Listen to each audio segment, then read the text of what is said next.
The music industry has always had its dark corridors, the places where power meets silence and money buys loyalty. For decades, Sean Diddy Combs stood at the very top of that world, untouchable, celebrated, and surrounded by a circle of artists who owed him everything. But in recent years, the walls around that empire have been crumbling fast, and the names connected to its collapse are some of the biggest in pop culture history. Usher, Justin Bieber, and at the center of it all, Diddy himself.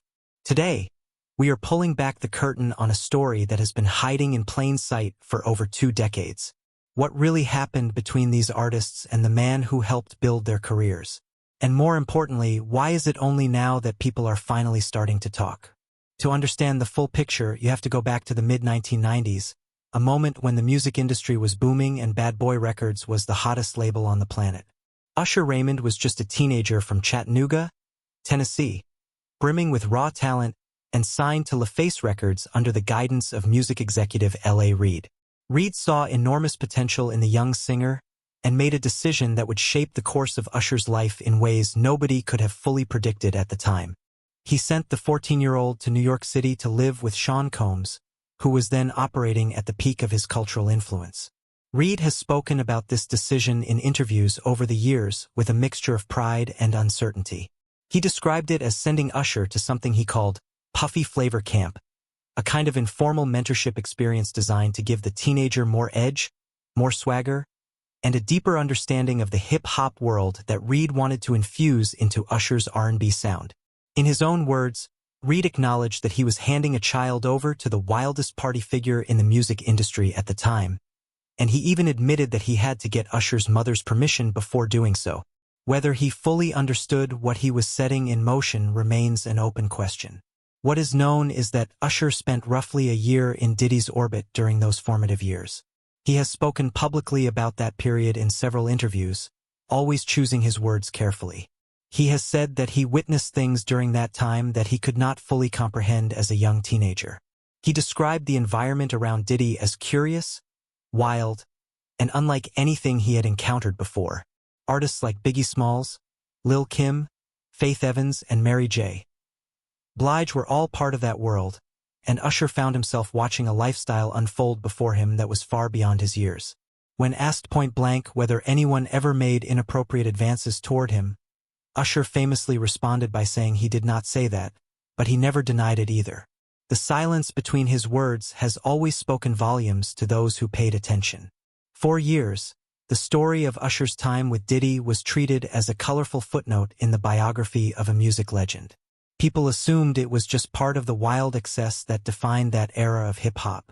But as allegations against Diddy began mounting in late 2023 and intensifying through 2024, culminating in his federal arrest on charges including sex trafficking and racketeering, those old stories took on an entirely different weight.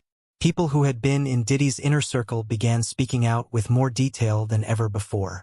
Former associates described a pattern of behavior that went far beyond eccentric parties or the kind of wild nights typically associated with celebrity excess. According to multiple accounts from individuals who claim first-hand knowledge, Diddy exercised a form of control over the people in his circle that went beyond professional mentorship. Witnesses described an environment where saying no was not a realistic option, where the power imbalance was so extreme that people felt trapped even when they were technically free to leave. The allegations regarding Usher's time at Diddy's home during his teenage years became a focal point of these conversations. People close to that world describe situations where a young artist placed in Diddy's care experienced things that no child should ever be exposed to.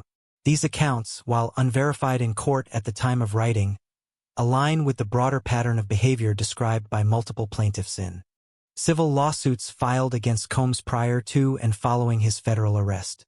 Usher himself has never made direct criminal accusations against Diddy in public, but his repeated reluctance to give Diddy full credit for his development, combined with his carefully worded admissions, has led many observers to read between the lines. Here is where the story takes an even more disturbing turn. If the allegations about Usher's time with Diddy are troubling on their own, the situation involving Justin Bieber adds another layer that many people have found deeply unsettling. Justin Bieber was discovered through YouTube at the age of 12 by talent manager Scooter Braun.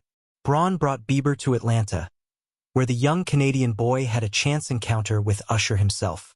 That meeting eventually led to Bieber being signed to Island Records through L.A. Reid, the same executive who had once sent Usher to live with Diddy years before. Usher became a mentor and quasi-guardian figure for Bieber, and their relationship was celebrated in the media as a wholesome story of musical legacy being passed from one generation to the next. But in November 2009, when Bieber was just 15 years old, something happened that has since attracted enormous scrutiny. Bieber spent a reported 48-hour period with Diddy, largely unsupervised, at Diddy's home. Diddy himself appeared to announce this publicly in a video where he described having been given temporary custody of Bieber and stated that they were having the times of their lives during those 48 hours. He noted that he and the young teenager were doing things he could not disclose, describing the experience as, quote, a 15-year-old's dream. In the same clip, Diddy mentioned that Usher had signed Bieber over and jokingly claimed custody of the boy. To many people watching those clips now, in the context of everything that has emerged about Diddy, the language and framing are chilling. Critics have pointed out that Diddy's commentary on the arrangement sounds less like an adult talking about mentoring a child and more like someone exercising ownership over a minor. Others have noted that resurfaced videos from around that period show Diddy checking Bieber's clothing and person in ways that appeared out of place, with some observers theorizing he may have been checking whether the boy was wearing a recording device. Multiple sources speaking to entertainment publications in the years following Diddy's arrest indicated that Bieber was reportedly devastated by the allegations against his former mentor. Sources described him as being in a difficult mental space as he processed the accusations and reflected on his own experiences in that world. People close to Bieber reportedly questioned aloud why his handlers and parents ever allowed him to spend unsupervised time with Diddy in the first place. His mother and father have both been criticized in these accounts, with sources suggesting that Bieber was essentially left without adequate protection during some of the most vulnerable years of his childhood. One of the most painful threads running through this entire story is the question of who knew what and why nobody intervened. It is not as though Diddy operated in total secrecy. People within his circle have since described a world where his behavior was an open secret, whispered about in industry corridors for years but never confronted publicly because the consequences of doing so were simply too severe. Former associates have described the way Diddy maintained psychological control over the people around him. The gifts, the access, the money, and the career opportunities he provided created a sense of obligation that was difficult to escape. Artists who benefited from his investment felt indebted to him. Employees feared losing their livelihoods. And those who witnessed things they were uncomfortable with often found themselves compromised by the very fact that they had been present. The specific incident described in Cassie's civil lawsuit, which alleged that Diddy physically assaulted her at a dinner attended by several well-known industry figures who reportedly did nothing to intervene, captures this dynamic with painful clarity. Cassie Ventura's lawsuit, filed in November 2023 and settled within a day of being made public, described years of alleged abuse, coercion, and control. The fact that others were allegedly present during incidents of violence and remained silent speaks to the degree of power Diddy held over the people in his world. This silence had consequences that extended well beyond individual relationships. It meant that young artists who entered Diddy's orbit without understanding the risks had no one to warn them, no one to step in, and no precedent of accountability to look to for protection. The industry's failure to confront what many apparently knew about created the conditions in which, if the allegations are true, abuse could continue for decades unchecked. Sean Combs was arrested in September 2024 and charged with sex trafficking by force, fraud, and coercion, racketeering conspiracy, and transportation to engage in prostitution. He pleaded not guilty to all charges. His legal team has maintained his innocence throughout the proceedings, and the case continues to move through the federal court system. Regardless of how that case ultimately resolves, the cultural reckoning his arrest has triggered has already fundamentally changed the way people look at his legacy and the industry he helped build. For Usher, the situation has placed him in an extraordinarily difficult position. He has been celebrated as one of the greatest R&B artists of his generation, a performer whose talent is beyond dispute. But the questions surrounding his own experiences as a child in Diddy's care, and the questions raised by his role in introducing Justin Bieber to that same environment, have shadowed his public image in ways that are impossible to ignore. To be fair, Usher has never been accused of criminal wrongdoing in relation to these matters, and no charges have been brought against him. But the moral questions surrounding what he may have known and what choices he made remain open and uncomfortable. For Justin Bieber, the aftermath of these revelations has coincided with some of the most challenging years of his personal life. His struggles with mental health, faith, and his complex feelings about his rise to fame have all been well documented.